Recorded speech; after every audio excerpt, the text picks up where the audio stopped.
We just want to be the best at what we do. And we don't engage in any program, be it Formula One or the production of the McLaren 12C, unless we can realistically expect to be the best in the world.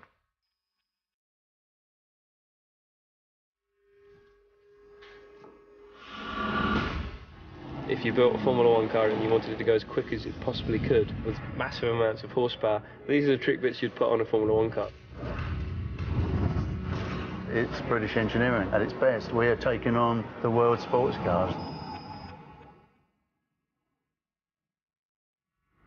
Formula One has the most technically advanced gadgets. You know, it's like NASA of motorsport.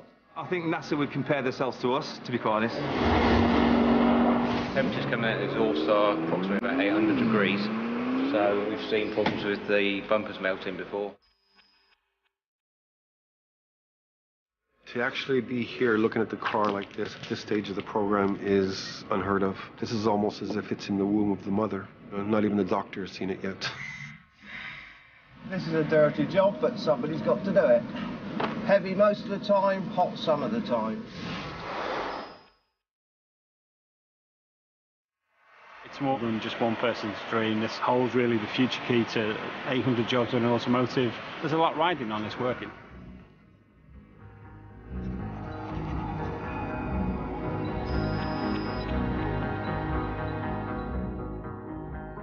Hidden amongst the Surrey countryside lies a building like no other.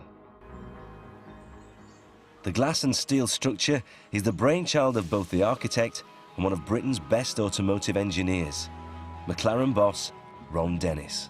Lots of people visit this facility and sort of cross-reference to a sort of Bond film or something. I haven't quite had a stuffed white cat presented to me to stroke at my desk, but I mean, those comparisons have been drawn. Is that such a bad thing, though? You know, I mean, what's being portrayed is someone who's clearly looking to have an incredible environment in which to take on the world. And is an environment where every detail is thoroughly thought through. Ron is obsessed with perfection. Here there's a broken tile. Most people will be annoyed and just, as I am, thinking, oh, it's a broken tile. But the reality is that when it's changed, it will be in perfection, because effectively the colour won't match. It's impossible. Tiles come in batches, therefore, you can see here, this one's been changed. Doesn't that bug you? It bugs me, big time. It's 7:30 a.m. and one of McLaren's newest recruits is on her way to work. My name's Rachel. I'm 19 and I'm currently a trainee at McLaren. So after I've done that, then I'll become a full-time production member. There's the big McLaren sign there, which is lit up red when either Jenson or Lewis wins at a Grand Prix. Rachel Melvin is an apprentice production engineer. It really does look like a Batcave entrance with the spiral staircase going down. You can't really see anything until you get back up inside the building.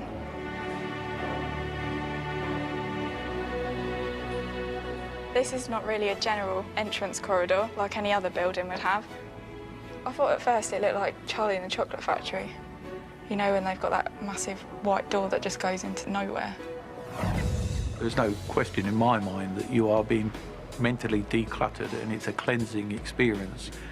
You are stimulated by the whiteness. I think there's a slightly sterile feel, but it's a small price to pay for someone coming into the building and then having the impact of all the colour that comes as a result of the products that we make. Comfy trainers off, big clumpy work boots on. Not really a girly type shoe, but have to put up with it. It really is a maze, it's unbelievable. Unless you know where you're going, you'll definitely get lost. If you look at these two sides, you can see that side is exactly the same as that side. It's very easy to look at things in this building and suddenly question what anal mind is behind it and what is the thinking behind it. Of course, it's very apparent that it's very clean. It's less apparent that it is odourless. It is also a constant temperature. We hold the whole building within 1 degree of 22 degrees. There's no clutter in this building. Cluttered building, cluttered mind. It's the attention to detail that I'm really quite well known for.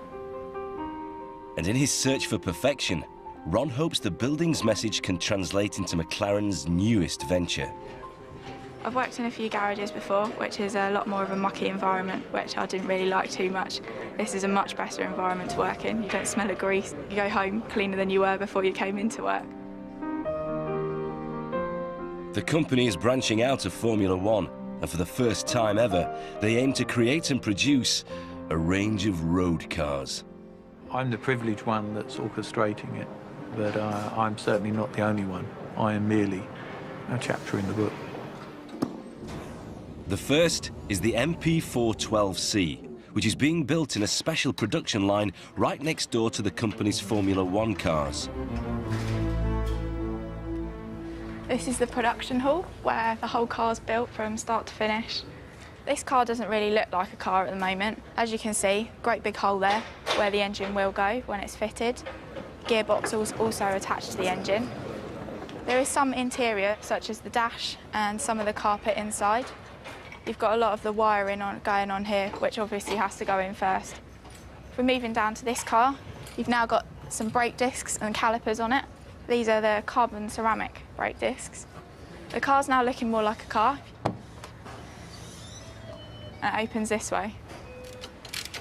Move around to the front, you can also see that the bonnet's on and the front side panels are also on. This new venture is a big risk. The company has already invested nearly £800 million into what is a very competitive and established industry. It's great for engineering within the UK.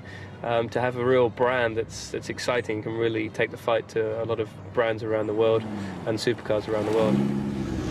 At £168,500 each, the new car is clearly aiming at high-end luxury customers. Customers who just might want a piece of Formula One engineering for themselves.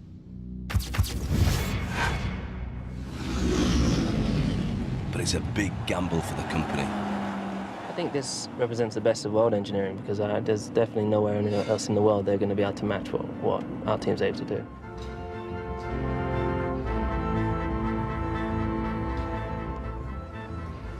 This end of the building we have the Formula One team with all the inherent technologies that are needed to support it. Here are the cars that were racing just 2 days ago.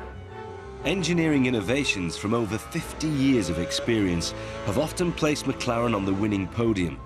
But Ron knows he'll have to enjoy the same success with his new venture if it's to pay off. I've never really embraced coming second. I've always considered coming second as being the first of the losers. Formula One technology means the company builds some of the fastest and most sophisticated cars in the world.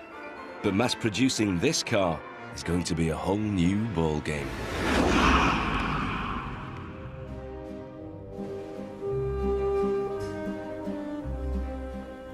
The car started life in the hands of this man and his team, Chief Designer Frank Stephenson.